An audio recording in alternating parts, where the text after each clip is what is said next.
Hi guys, എൻ്റെ പേര് ഫസീൽ. ഞാനിവിടെ ഡോപ്പയിലെ മെൻറ്ററാണ്. ഞാനിവിടെ കോഴിക്കോട് മെഡിക്കൽ കോളേജിലെ തേർഡ് ഇയർ സ്റ്റുഡൻ്റാണ്. 2018 നീറ്റ് എഴുതിയിട്ടാണ് ഞാൻ ഇവിടെ എത്തിയത്.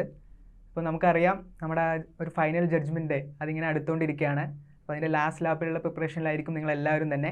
അപ്പം അതിനെപ്പറ്റിയുള്ള നിങ്ങളുടെ കുറച്ച് ഡൗട്ട്സ് അല്ലെങ്കിൽ എല്ലാവർക്കും ഉണ്ടായേക്കാവുന്ന കുറച്ച് ബുദ്ധിമുട്ടുകൾ അതെങ്ങനെ തരണം ചെയ്യാം എന്നുള്ളതിനെ പറ്റിയാണ് ഞങ്ങളിന്ന് സംസാരിക്കുന്നത്. അപ്പോൾ ഇന്ന് പറയുന്നത് നമുക്ക് എല്ലാവർക്കും അറിയാം, നമ്മളിപ്പോൾ ഒരു വർഷത്തോളം പ്രിപ്പയർ ചെയ്തു. പക്ഷേ ചില ടോപ്പിക്സൊക്കെ എത്ര തവണ റിവൈസ് ചെയ്തിട്ടും നമുക്ക് ഭയങ്കര കടുകട്ടിയായിട്ട് തോന്നുന്ന കുറച്ച് ടോപ്പിക്സ് ഉണ്ടാവും. അത് ഏത് സബ്ജക്റ്റും ആവാം, ഓരോരുത്തർക്കും റിലേറ്റീവ് ആവാം. ചിലർക്ക് ബയോളജി ആയിരിക്കാം, ചിലർക്ക് ഫിസിക്സ് ആയിരിക്കാം, ചിലർക്ക് കെമിസ്ട്രി ആയിരിക്കാം. എന്ത് തന്നെ ആയാലും നമ്മൾ ഒരുപാട് റിവൈസ് ചെയ്തിട്ടും നമുക്കൊരു വേണ്ടത്ര റിസൾട്ട് നമ്മൾ MCQs ചെയ്യുമ്പോൾ ആ ചാപ്റ്ററിൽ നിന്ന് കിട്ടുന്നില്ല എന്നുള്ള തോന്നൽ ചില ചാപ്റ്റേഴ്സിൽ നമുക്കുണ്ടാവാം. അപ്പോൾ ഇങ്ങനെയുള്ള ചാപ്റ്റേഴ്സിനെ എങ്ങനെയാണ് അപ്രോച്ച് ചെയ്യേണ്ടത് എന്ന് ഒരു സംശയം എല്ലാവർക്കും ഉണ്ടാവും. അപ്പോൾ അതിനെ പറ്റിയാണ് ഇന്ന് സംസാരിക്കുന്നത്. അപ്പം ഈ ഒരു പ്രശ്നത്തിന് പ്രധാനമായിട്ടും 3 സ്ട്രാറ്റജിയാണ് ആളുകൾ സ്വീകരിക്കുക. ഒന്നുകിൽ നമുക്ക് പൂർണ്ണമായിട്ടും ആ ചാപ്റ്ററിനെ തള്ളിക്കളയാം. കാരണം അതിനേക്കാൾ ഇമ്പോർട്ടൻ്റ് ആയിട്ടുള്ള കുറേ ചാപ്റ്റേഴ്സ് ഉണ്ടായിരിക്കാം. അപ്പോൾ ആ ക്വസ്റ്റ്യൻസ് എല്ലാം ശരിയാക്കിയാലും നമുക്ക് ഒരു അർഹിച്ച റാങ്ക് അല്ലെങ്കിൽ ഒരു നല്ല റാങ്ക് കിട്ടും എന്ന് തോന്നിയിട്ട് ആ ചാപ്റ്റർ പൂർണ്ണമായിട്ടും ഒഴിവാക്കുന്ന ആളുകളുണ്ടാവും. അതല്ലാതെ ഒരു 2, 3, 4 ദിവസം ഡെഡിക്കേറ്റഡ് ആയിട്ട് ആ ചാപ്റ്ററിന് വേണ്ടി മാത്രം ഇരുന്ന് ആ ചാപ്റ്റർ നന്നായിട്ട് പഠിക്കുന്ന ആളുകളുണ്ടാവാം.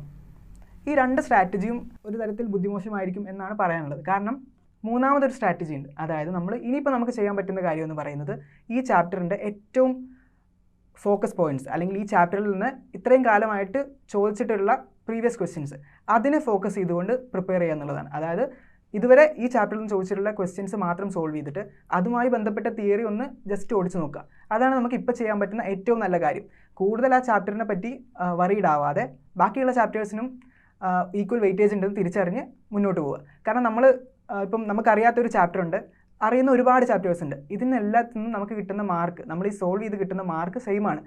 അപ്പോൾ നമുക്ക് ഈ അറിയാത്ത ചാപ്റ്ററിൽ നിന്ന് വരുന്ന ക്വസ്റ്റ്യൻസ് പൂർണ്ണമായിട്ടും ഒഴിവാക്കുന്നതിന് പകരം നമുക്ക് ചെയ്യാൻ പറ്റുന്ന കാര്യം ഈ ചാപ്റ്ററിൽ നിന്ന് എന്തായാലും ഇപ്പം റേ ഓപ്റ്റിക്സ് ആണ് ഉദാഹരണത്തിന്, റേ ഓപ്റ്റിക്സ് ആണ് നിങ്ങളുടെ ഏറ്റവും ബുദ്ധിമുട്ടായിട്ടുള്ള ചാപ്റ്റർ. നിങ്ങൾ ഒരുപാട് ക്വസ്റ്റ്യൻസ് സോൾവ് ചെയ്തിട്ടുണ്ട്, എന്നിട്ടും നിങ്ങൾക്കൊരു കോൺഫിഡൻസ് ആ ചാപ്റ്ററിൽ കിട്ടിയിട്ടില്ലെങ്കിൽ നിങ്ങൾക്ക് ചെയ്യാൻ പറ്റുന്ന കാര്യം ആ റേ ഓപ്റ്റിക്സിൻ്റെ പ്രീവിയസ് ക്വസ്റ്റ്യൻസ് മാത്രം ഫോക്കസ് ചെയ്യുക. എന്നിട്ട് അപ്പോൾ നമുക്ക് എന്ത് ചെയ്യാൻ പറ്റും, ഇനി വരുന്ന നീറ്റിൽ റേ ഓപ്റ്റിക്സിൽ നിന്ന് എന്തായാലും ഒരു നല്ല വെയിറ്റേജിനുള്ള ക്വസ്റ്റ്യൻസ് വരും. അപ്പോൾ ആ ക്വസ്റ്റ്യൻസിൽ മിക്കവാറും എല്ലാം തന്നെ ഏറ്റവും സിമ്പിളായിട്ടുള്ള ഭാഗത്ത് നിന്ന് അല്ലെങ്കിൽ കൂടുതലായിട്ടും റിപ്പീറ്റ് ചെയ്തിട്ടുള്ള ഭാഗത്തു നിന്നുള്ള ക്വസ്റ്റ്യൻസ് ആയിരിക്കും. കാരണം നിങ്ങൾ കേട്ടിട്ടുണ്ടാവും, all things that can be invented has been invented. ഇങ്ങനെയുള്ളൊരു സ്ട്രാറ്റജി തന്നെയാണ് നീറ്റിൽ ക്വസ്റ്റ്യൻസ് ഉണ്ടാക്കുന്നവരും ചെയ്യുന്നത്. കാരണം പുതുതായിട്ടുള്ള ക്വസ്റ്റ്യൻസ് ഒന്നും ഇനി ലൈക്ക് വളരെ പുതിയതായിട്ടുള്ള ക്വസ്റ്റ്യൻസൊക്കെ ഇനി ഉണ്ടാക്കുക അല്ലെങ്കിൽ ഇനി ഉൾപ്പെടുത്തുക എന്നുള്ളതൊക്കെ വളരെ വിരളമാണ്.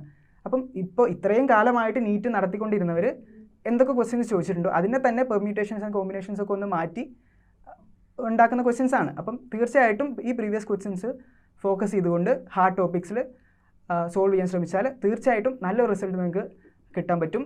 All the best.